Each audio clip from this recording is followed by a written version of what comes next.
और मैं आपको एक अपना एक बहुत ही एम्बैरेसिंग एक्सपीरियंस बताता हूँ लाइफ का, जो अगर पहले वाला संदीप होता, मतलब कि वो स्कूल वाला संदीप, तो वो बैठ करके रोता, चीखता, चिल्लाता।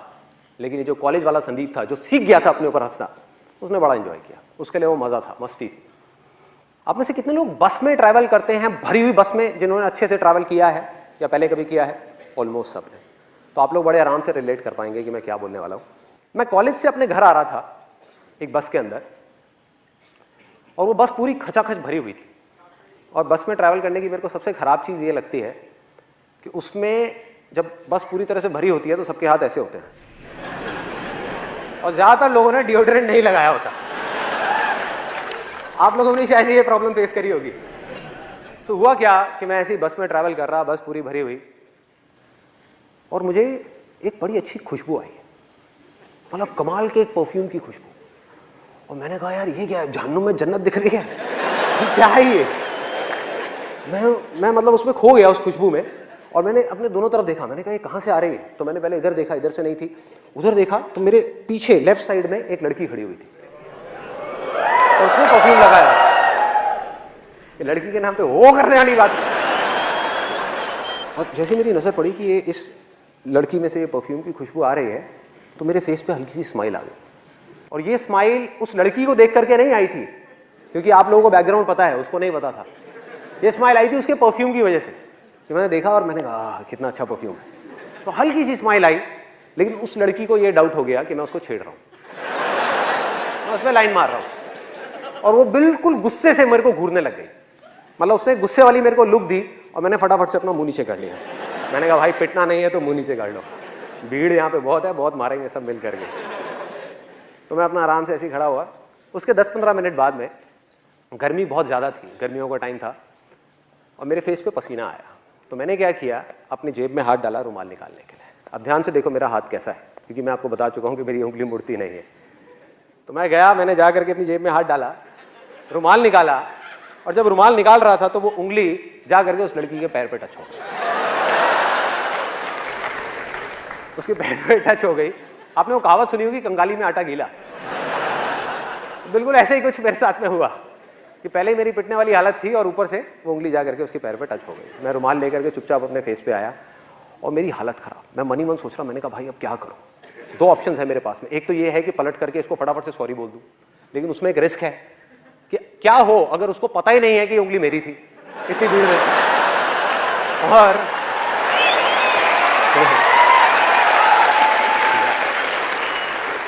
और मैंने बोला तो जबरदस्ती पिटने वाला सीन क्रिएट हो जाएगा। वो कहेगी अच्छा मेरे को उंगली मारी, तूने मारी? तो मैंने कहा भाई, तो मैं दूसरा ऑप्शन मेरे पास में ये था कि मैं चुप रहूं, आराम से देखता रहूं, मुंह नीचे करके ऐसे रिएक्ट करूं जैसे कुछ हुआ ही नहीं है। तो मैं सोच ही रहा था इन दोनों ऑप्शंस में से मैं कौन सा चूज करूं। इतनी देर में मेरे यहाँ पर राइट साइड में पीछे से किसी का हाथ आया, मतलब तगड़ा, जैसे सनी देओल का हाथ है ना, 2.5 किलो का हाथ, वो आया यहाँ पे, थड़ थड़ थड़ ऐसे करके। ओए, पीछे से आवाज आई, ओए। मैंने पीछे पलट करके देखा, और उस लड़की के साथ में एक लड़का खड़ा हुआ था, बॉडी बिल्डर टाइप का। अभी मुझे याद है उसने ब्लड रेड कलर की टाइट फिट टी शर्ट पहनी हुई थी, और उसके जो डोले थे, मतलब कि उसकी बाइसेप्स, वो ऑलमोस्ट उस टी शर्ट को फाड़ने वाली थी। इतना तगड़ा बंदा वहाँ पे पीछे खड़ा हुआ था। उसकी हाइट होगी करीबन 6-6.25 फीट।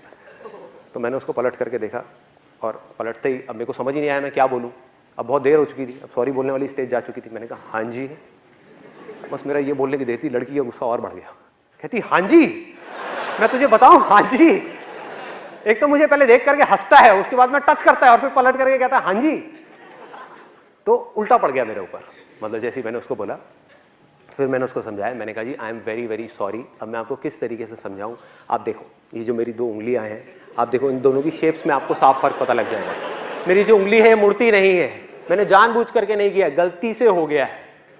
तो उसके बाद में उस लड़के ने बड़ा कमाल का डायलॉग बोला, जो उसके साथ में था, मुझे नहीं पता वो उसका क्या था, बट उसने बड़ा सही डायलॉग बोला।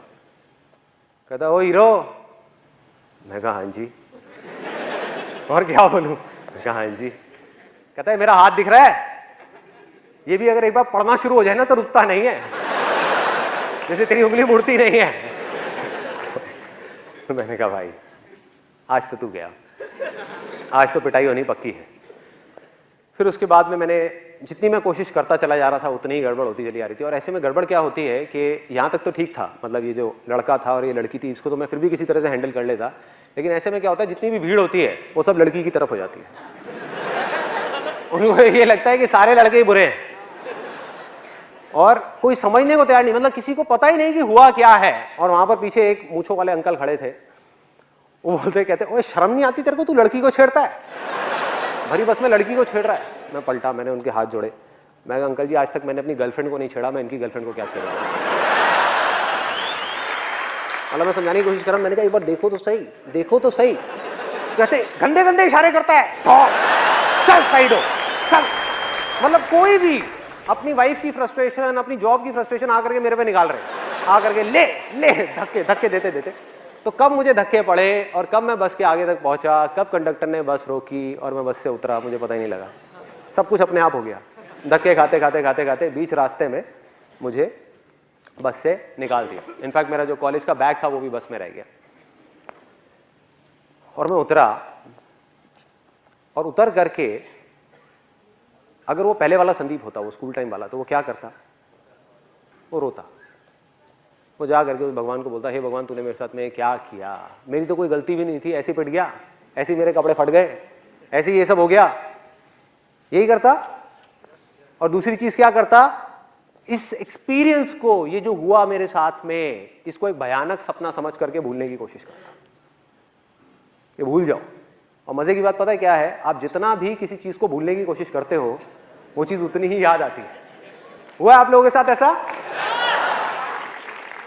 जितनी कोशिश करता वो अंदर ही अंदर मेरे रह जाता, मतलब बाहर नहीं आ पाता कभी भी।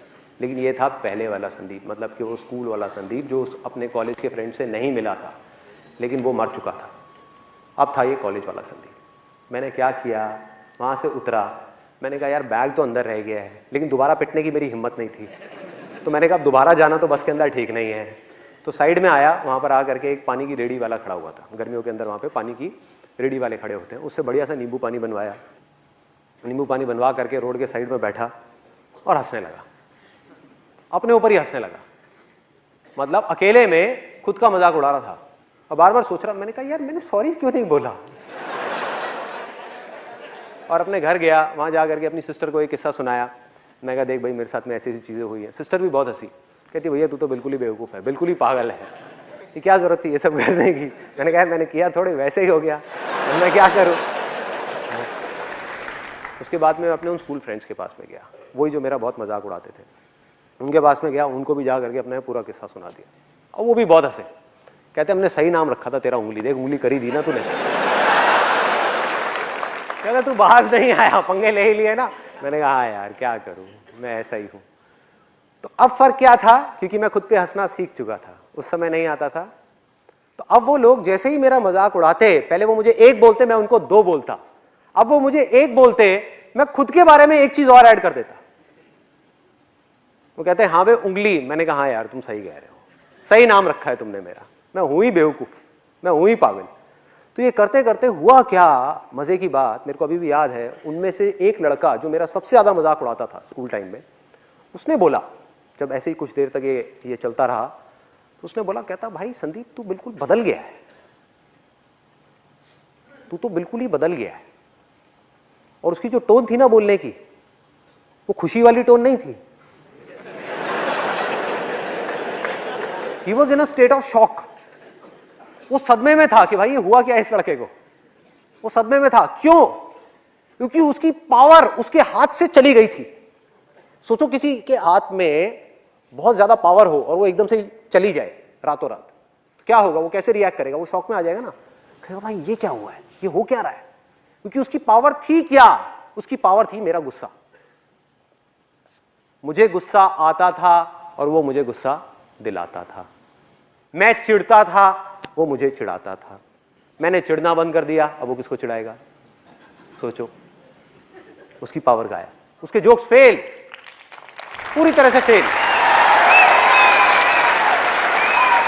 मतलब वो कुछ भी कोशिश करता हो फेल, किसी को हंसी नहीं आती। उसके बाद में जो मैं अपने बारे में बोलता हूं उसमें ज्यादा हंसी आती।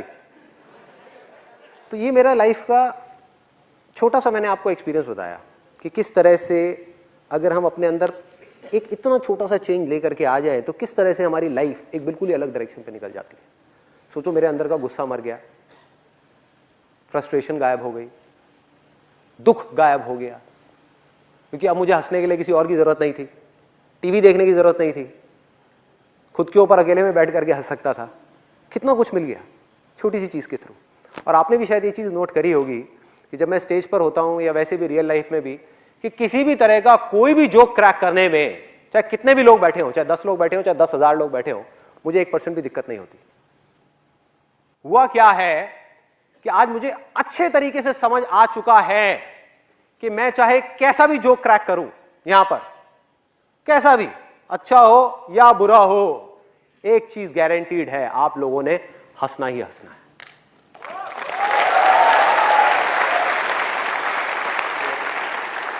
हंसना ही हंसना है, गारंटीड हंसना है। और ये मेरा कोई ओवर कॉन्फिडेंस नहीं है जो किसी इमेजिनेशन के ऊपर बेस्ड है, ये मेरा कॉन्फिडेंस है जो रियलिटी के ऊपर बेस्ड है। और मैं बताता हूं कैसे मैं ये बात बोल रहा हूं। मैंने कोई जोक क्रैक किया या कुछ बोला यहां पर आकर के, अगर आपको जोक समझ आ गया तो आप क्या करोगे? हंसोगे, उस जोक के ऊपर ठाके मार मार के हंसोगे, खुल के हंसोगे। और अगर वो जोक समझ नहीं आया तो क्या होगा? तब भी आप हंसोगे। फर्क ये है कि आप मन ही मन मेरे जोक के ऊपर नहीं, मुझ पर हंसोगे कि कितना बेवकूफ आदमी है, ये तो पागल है बिल्कुल ही। मन ही मन आप हंसे ना तो हुआ वो जो मैं चाहता था। मेरा मकसद क्या था? मेरा मकसद क्या था? ये नहीं था कि आप मेरे जोक के ऊपर हंसो, ये था कि आपकी जिंदगी में थोड़ी सी खुशी आ जाए, बस। अब इससे क्या फर्क पड़ता है कि आप मेरे जोक के ऊपर हंसो या मुझ पर हंसो? क्या फर्क पड़ता है? हाँ, या मेरी बेवकूफियों पे हंसो, या मेरे फेलियर्स पे हंसो, या मेरी वीकनेसेस पे हंसो। होता क्या है, जब हम धीरे धीरे इस रास्ते पे चलते हैं तो वो दिन दूर नहीं है जब सिर्फ हम अपनी छोटी छोटी वीकनेसेस का मजाक नहीं उड़ाते, बल्कि बड़े से बड़े फेलियर का भी मजाक उड़ा सकते हैं। बड़े से बड़े फेलियर का सोचो, ये क्या है?